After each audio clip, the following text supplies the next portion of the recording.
Hello guys, good morning, back to my channel.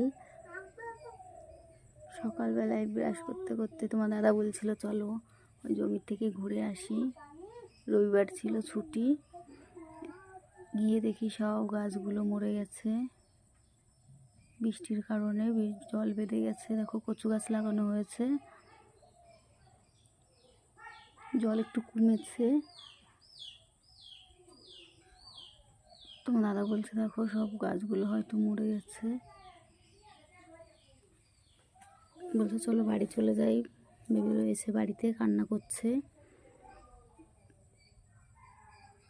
ঘুমোচ্ছিল। এই জন্য আমরা বিরাস করতে করতে সকালবেলায় বেরিয়ে গেছি।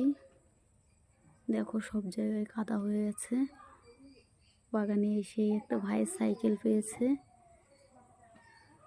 সাইকেলটা দেখো কত সুন্দর। তোমার দাদা দেখে আর থাকতে পারলো না সাইকেলটা চালানোর জন্য।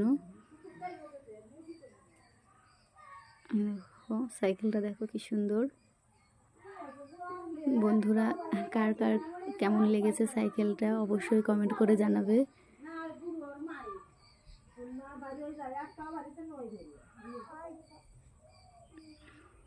তোমার দাদা ঘুরোতে পারছে না, ফেলে দিল সাইকেলটা। বললাম রেখে তাড়াতাড়ি বাড়ি।